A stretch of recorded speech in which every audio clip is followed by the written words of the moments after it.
possible so we can get through as many of them as possible. I'm going to start with Professor Sarah because you have some more to be.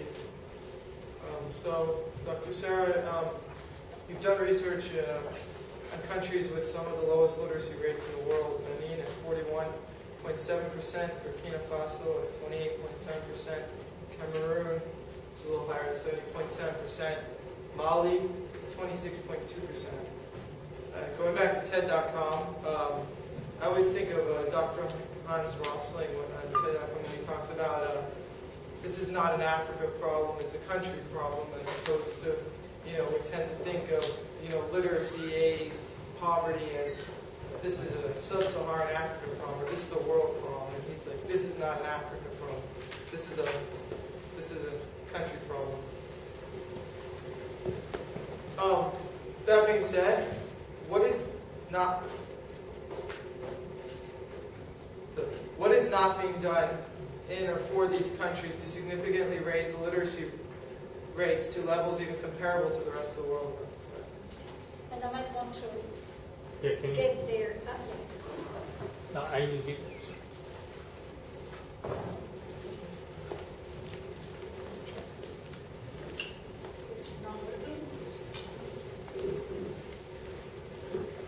Technology is not my strong suit.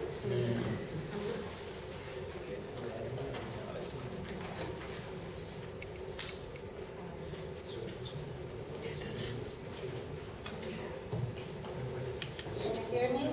Yeah. Even if I'm okay like this? Okay.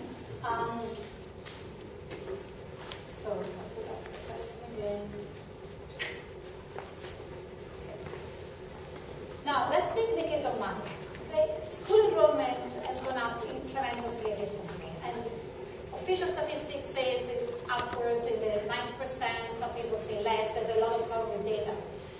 But it seems a paradoxical situation. Clearly, literacy measures the literacy of adults who went to school earlier when probably school enrollments were lower, but the notion is, if school enrollment is so high, will literacy in the next generation be that high? And my answer is not necessarily. So there is a problem, in looking at school enrollment and literacy as two faces of the same coin. And other people, I think part of the answer has really been already mentioned with the other speakers. So I'll put just the pieces together. I mean, first thing, schools do not teach skills that last for a lifetime. A survey of school kids in 3rd, 4th, 5th grade in Mali showed that a minority could write and read a sentence. So we think of illiteracy as of people who have never been to school, who have been to school maybe 30 years before, but actually have not used the literacy skill, and I'm going to talk about this as well. But even people who are in school maybe for 2-3 years, they haven't been able to show their skills. So there is a fault in school enrollment data because maybe it's a formal kind of statistics and the kids have not attended schools, or probably they've sat at the school chairs, but they haven't learned. So really I want to emphasize that and partly is which kind of skills are necessary. The quality of education. In Mali, unfortunately, the quality is very low. Why is it so? It has been a country that actually has not experienced conflict lately, so it's quite pacific, it's democratic, so it doesn't have the problem that Guatemala might have, but it has a lot of social unrest. 1 year, yes, 1 year more, kids lose many months of schools because teachers are on strike. Teachers are on strike because public employees are not well treated, because there's a big contentions between public employees and the state, but in particular the state has neglected public education. So through the strikes, clearly, I mean, you can go through schools, but actually you're not learning. I have research assistants who are really bright kids. I mean, I work with them. They're at university level, and I work very well with them. They write to me in French, and honestly, they do tremendous spelling mistakes. I know this is not because they're lack of capacity. They're actually very able, but I presume that they have not been taught the right skills throughout. So this is one of the problems. What kind of schools do we have?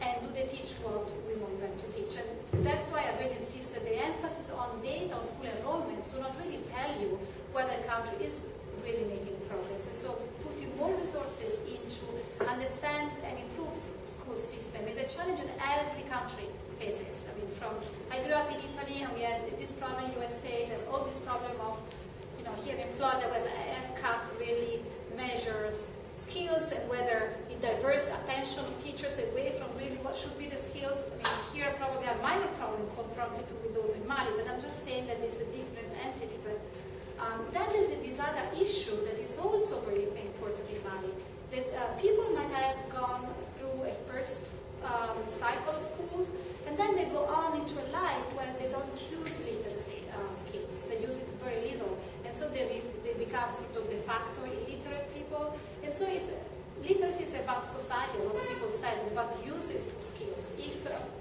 you don't use it, you are in a situation in which you're not encouraged, you're not stimulated. For instance, there are no computers around. I believe in technology. I think technology is really an interesting tool to keep young youth especially interested in any kind of graphic, visual words mixed with images and so forth. So I think there are a lot of issues that are not summarized, but really this is school enrollment.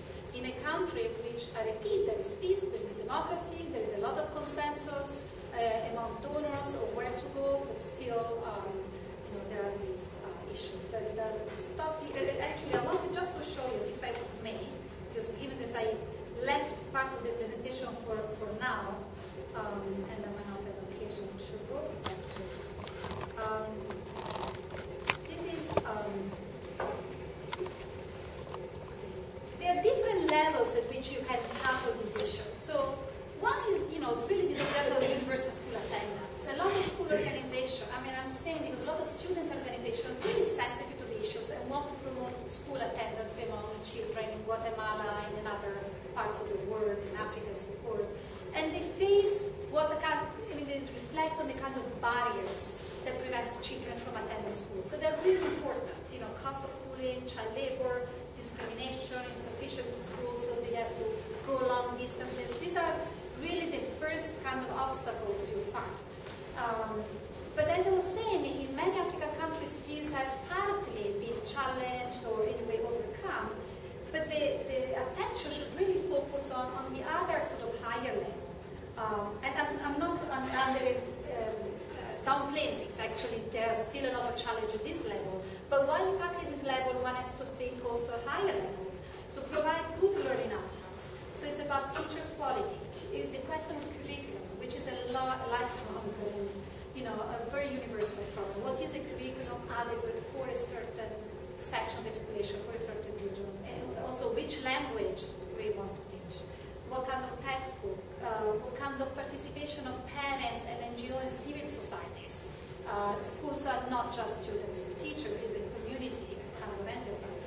And then the question of, are these skills really useful for life? I mean, do they apply to the labor market, to the social life, to the empowerment of people? And here is a kind of an arrears of program that should be invoked, which is working with also not only with children but with youth and adults, and so problems at different age categories.